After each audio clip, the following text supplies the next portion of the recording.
weekend. Thanks. And thanks to you at home for joining us this hour. Happy Friday. Really happy to have you here. There is a pattern in the news cycle when Donald Trump is president. It was true in the first term. Apparently, it's going to be true in the second term, too. And I don't want to read too much into what we know about him, like, as a human, but it would appear that he is a guy who stays up late and sleeps late. You'll notice there aren't a lot of morning events that happened at the White House, while he's president. Given that, as far as he's concerned, the government is basically just him, the fact that he's a late night, late sleeper guy in the first term, and it appears now in the second term again, creates a news cadence in which often there isn't really anything new in national politics or in national news coming out of Washington in the morning papers that wasn't there from the night before, because in the morning, the king is snoozling. So nothing happens early in the day. But then he ultimately, wakes up and starts lumbering around and wrecking stuff. And so we have this news cadence when Trump is president, where the news starts to pick up each day just in the mid-afternoon. And then by nighttime, it's going fully nuts. That was what was true in the first term. It seems to be following that same cadence in the second term. And just as the news follows those rhythms over the course of the day while Trump is president, it also sort of holds as well for the week.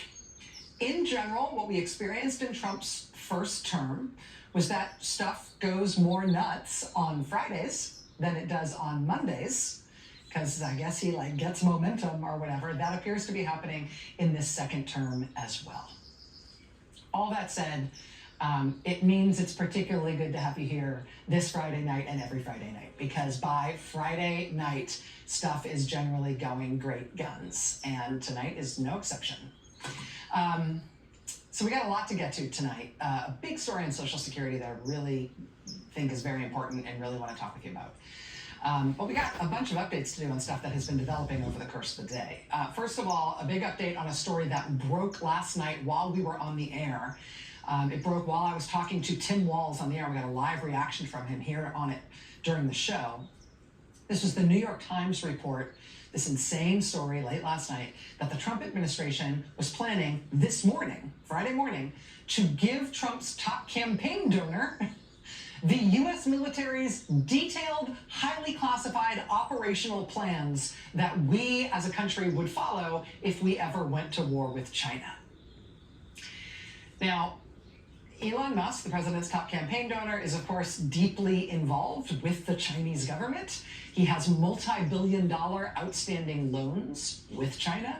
He, not that long ago, wrote a pro-China essay for the Chinese government's censorship agency.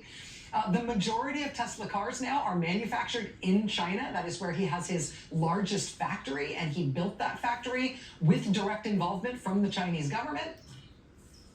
So, yeah, I mean, in case it's not super obvious what the problem would be here in him getting our war plans for going to war with China, the New York Times last night, in this shocking report that they were going to read him in on those very highly classified plans, they kind of spelled it out in even more simple terms than you might expect from a regular newspaper on a regular story. They spelled it out basically in crayon. They made it so painfully simple what was wrong with this plan that maybe the White House even couldn't fail to understand it. This is what the Times said, quote, "It was unclear what the impetus was for providing Mr. Musk such a sensitive briefing. He is not in the military chain of command, nor is he an official advisor to Trump on military matters involving China. Pentagon war plans, known in military jargon as O plans or operational plans, are among the military's most closely guarded secrets." And here's where they switch to crayon. If a foreign country was to learn how the U.S. planned to fight a war against them, that country could reinforce its defenses and address its weaknesses, making U.S. war plans far less likely to succeed against that foreign adversary. If you have a war plan with a foreign country, don't show that plan to the foreign country just in case you ever have to go to war with them, because it'll mean your war plan won't work. Do you guys get it? You want me to say it more slowly? I mean, the Times might as well have put it in all caps on a single page with a picture menu, right? Elon Musk is arguably more thoroughly and uncritically in bed with the Chinese government than any other business person who calls him or herself an American. But as of last night, according to the New York Times, Donald Trump was planning on giving him America's most detailed military plans on how exactly we would wage war against China if we ever had to, despite his deep involvement with the Chinese government. Yeah, that Times report came out last night while we were on the air. By this morning, nope. Wall Street Journal headline, Trump says Elon Musk won't get briefing on Pentagon's China war plans. Yeah, quick reversal on that. And I think there are two things to see in that reversal. Number one, hey, journalism, neat. When journalists find out something is happening in the government and that thing is plainly indefensible, sometimes that makes the government stop trying to do that thing. That's why it's a good thing to have journalism. So we, the people, can find out about bad things, and maybe that stops some of those bad things in their tracks. But secondly,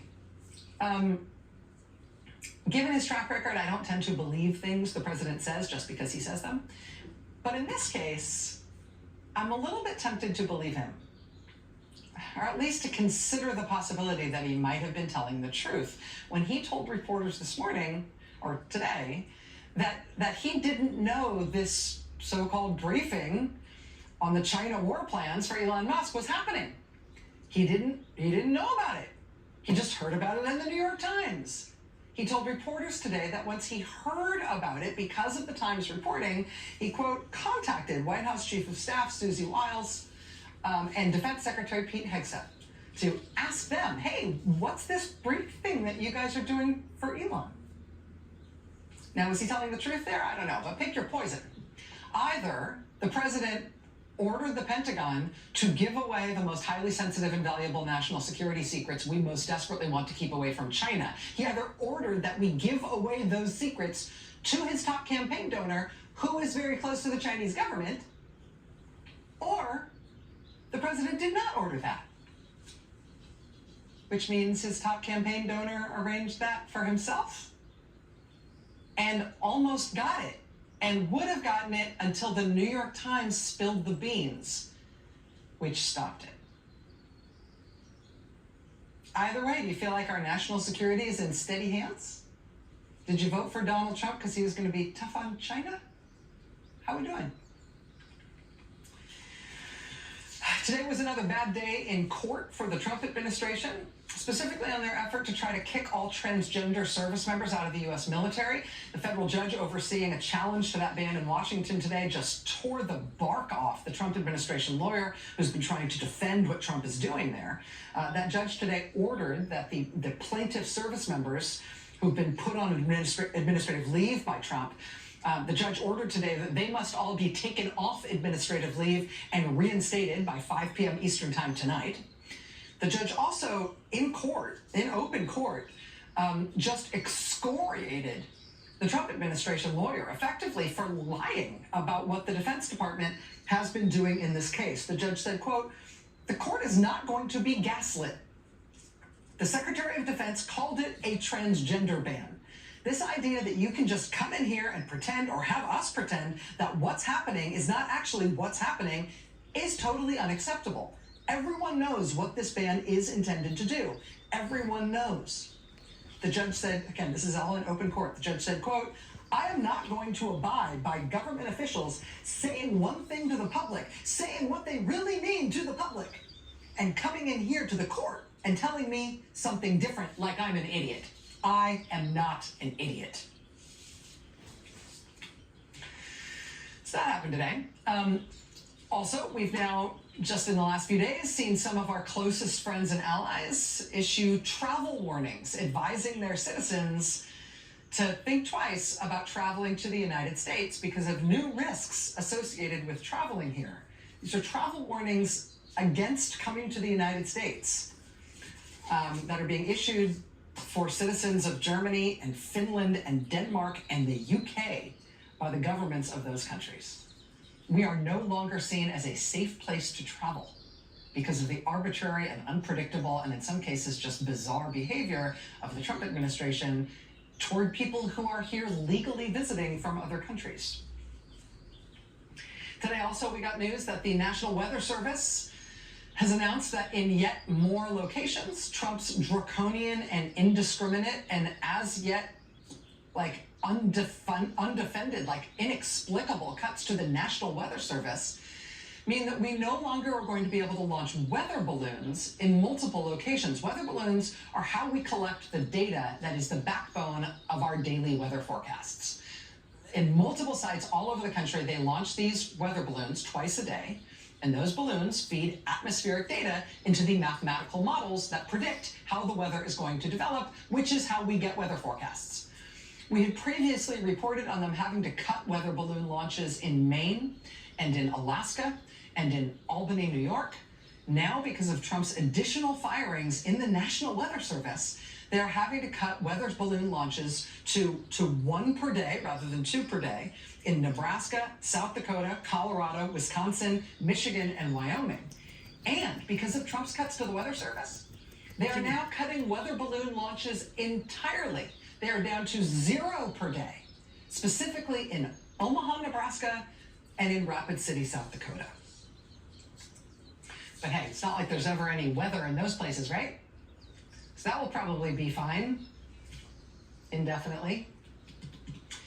The cuts to the National Forest Service are such now that Republican Senator Lisa Murkowski has resorted to posting Facebook videos of herself outside the Mendenhall Glacier Visitor Center just outside Juneau. Senator Murkowski in this video posted to Facebook basically pleading for understanding over the fact that every single employee who operates that visitor center in Juneau, every single employee except for one, has just been terminated by Donald Trump. She says the first Alaska cruise ship of the season is due to arrive in Juneau in less than a month. This visitor center is one of the most visited places for the thousands of people who come to Juneau on these types of ships. But now Trump has fired every single person who works at that visitor center for the Forest Service except for one. So, sorry, Alaska. Donald Trump has also just ordered an immediate halt to shipments of vegetables and poultry to U.S. food banks, particularly in rural areas. No warning, he has just cut them off from millions of dollars worth of produce and poultry. These are USDA shipments to U.S. food banks. Trump has now ordered the shutdown of the Institute of Museum and Library Services, which among other things means that Trump is cutting off technology support for libraries, including their internet connections.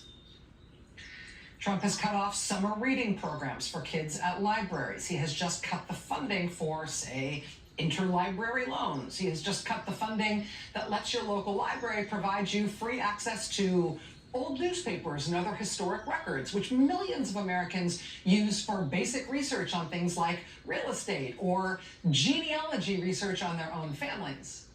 Trump has ordered an end to the funding for all of those things. Trump has also ordered, as of yesterday, the shutting down of the U.S. Education Department. In so doing, today he announced that the millions of people who have federally supported student loans will now have those loans handled by the Small Business Administration instead. Shutting down the Education Department so the Small Business Administration will now handle federal student loans. The Small Business Administration doesn't do anything like that. They never have. They don't have the capacity for it. These are millions of individual student borrowers they will now be responsible for. They do not have the capacity to do it. And on the same day that he announced they would be now handling millions of individual federal student loans, he also announced that the Small Business Administration will now fire more than 40% of the people who do work at that agency, just as they are getting this huge new workload. And on top of all that, there's also big news today, which I mentioned, just almost unbelievable news about what Trump is doing to Social Security and what his administration thinks that will do to people who get Social Security benefits. We've got that coming up for you tonight. You are definitely going to want to see it. It involves a Trump cabinet official on tape saying something that shouldn't exist in American politics, but it happened, and we've got that for you coming up tonight. But before we get to that, there's one other piece of this that honestly shouldn't be at all part of reporting about what's going on in the U.S. government. But hey, these are crazy times, so needs must. I mentioned right at the top, this bizarre story about President Trump's top campaign donor, Elon Musk, somehow reportedly being slated for the kind of high-level war plans briefing that no campaign donor should ever be invited to. On the eve of that planned briefing last night, Elon Musk apparently found time to convene an all-hands meeting for employees of his car company, Tesla. They called this all-hands meeting for every employee of the company for 9 p.m. last night. They scheduled it as a live stream event on Twitter, which is owned by Mr. Musk. The live stream promptly crashed and shut down for about half an hour. They eventually apparently got it restarted, whereupon Mr. Musk got online with his employees at his car company, and he begged his employees to not sell their stock in Tesla, which many Tesla executives and board members have recently done. He told his employees that things were about to become immeasurably better, unimaginably better. Quote, what's the most exciting future that you could possibly imagine? Quote, a future of abundance for all, where you could literally just have anything you want. Elon Musk explained to his employees that these unimaginably good times are right around the corner. He told Tesla employees, literally, quote, hang on to your stock. He told them there are times when there are rocky moments, a little bit of stormy weather, but I'm here to tell you the future is bright and exciting. He also told them that they should feel good about these reassurances from him and definitely not sell their stock the way his executives and board members have been. They should really feel good about his assurances about the future because he has such a good track record of his predictions coming true. He explained this to his employees last night. Which occasions, I feel like it's only fair, just a reminder of what his predictions have actually been like over time. This, for example, was Elon Musk speaking in 2017. I think we're still on track for being able to go cross-country from LA to New York by the end of the year, fully autonomous. And so a car, by the end of the year, you're saying, yeah, someone's going to sit in a Tesla without touching the steering wheel, tap in New York, off it goes. Yeah. Won't have to ever touch the wheel by the end of 2017. Yeah, essentially November or December of this year, we should be able to go all the way from a parking lot in California to a parking lot in New York. No controls touched at any point during the entire journey. Amazing. Imagine if you were in the audience at that event, looking back now in 2025 and realizing that you might have been one of the people who applauded that. Did you buy stock too? Yeah, I love the part where he's like, November, maybe December. Like he thinks it's speaking in 2017. He's like, by November, might be December, but then we'll have it. This was in the following year, in 2018, saying, yeah, actually rescheduled. Now it's going to happen by 2019.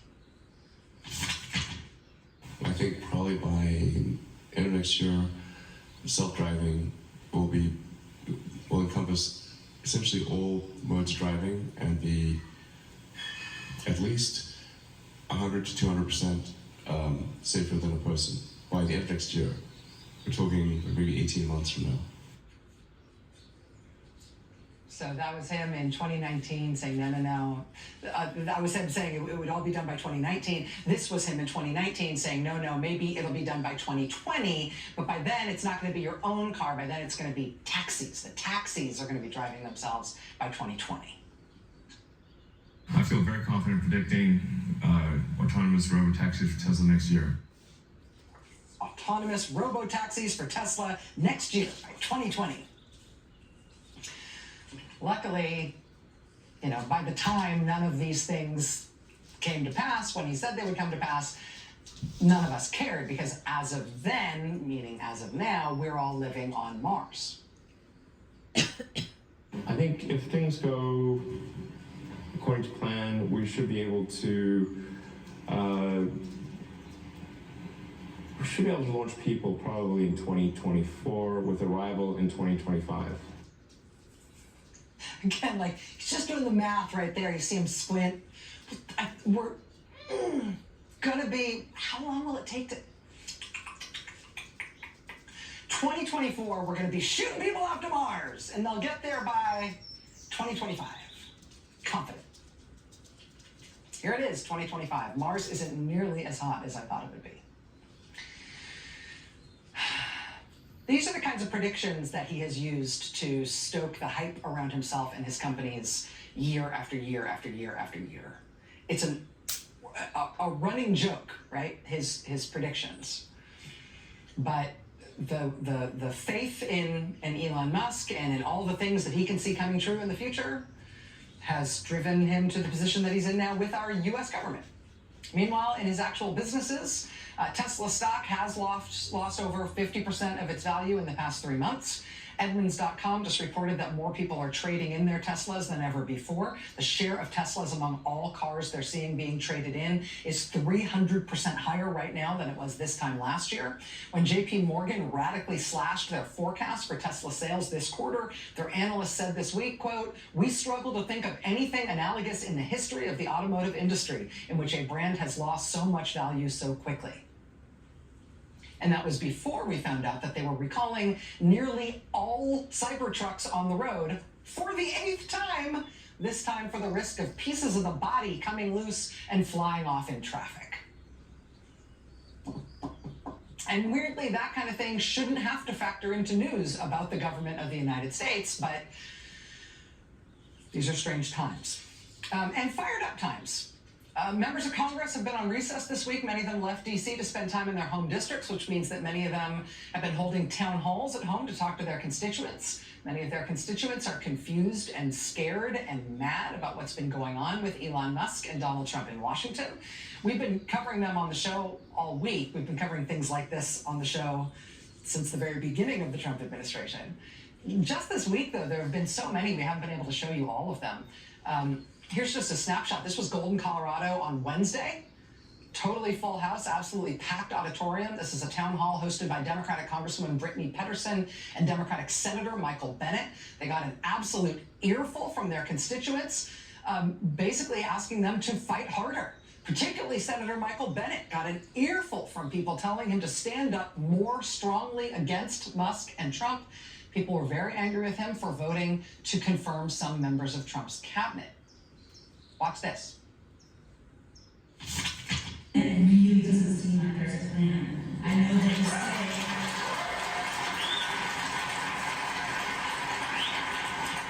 that you say, that we are the founders and we are the leaders, but come on, I feel like you're talking pretty.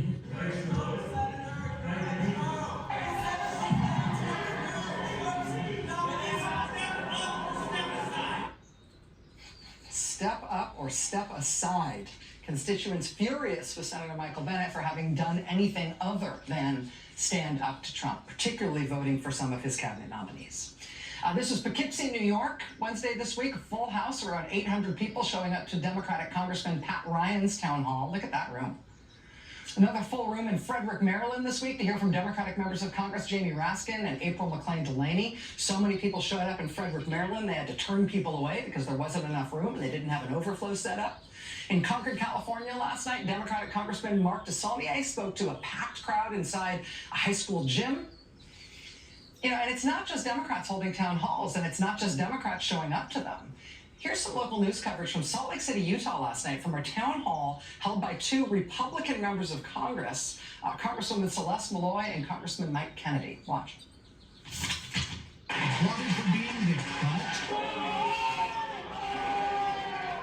Both representatives taking on an angry and boisterous crowd. Main concerns were around the cuts from DOGE and a powerful executive branch. Those concerns even shared by Republicans. It's careening 100 miles an hour into an authoritarian wall right now, and I'm actually feeling fear for our country for the first time.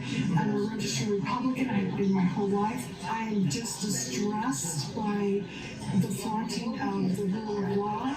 I'm distressed by concerns now that the judiciary may not be listened to and honored.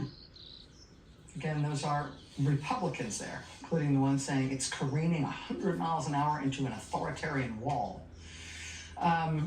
This was Dowagiac, I think that's how you say it, Dowagiac, Michigan last night, which ended up kind of like a game of Where's Waldo? Hey! Where's Waldo? One by one, speakers addressed an empty chair reserved for Congressman Tim Walberg. Tim represents us. Yes. Whether you voted for him or not, understand that. He represents the entire 5th district. The congressman was invited to the town hall meeting, but declined. Walberg chose to remain in Washington. Had he been here, he'd receive an earful.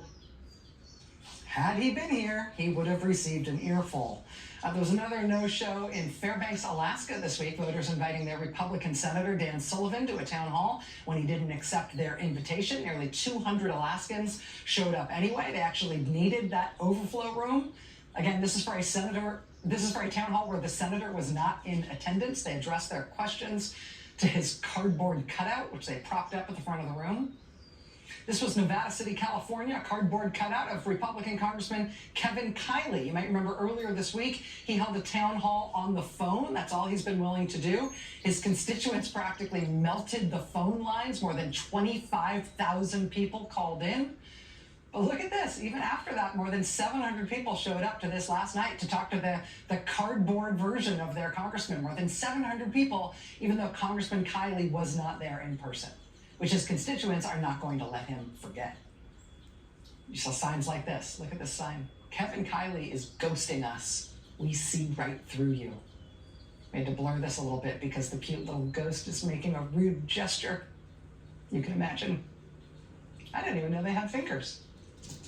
In Hermantown, Minnesota this weekend, they tried a different tactic. Instead of holding one of their empty chair town halls, instead of trying to get their congressman to go to them, they went to him.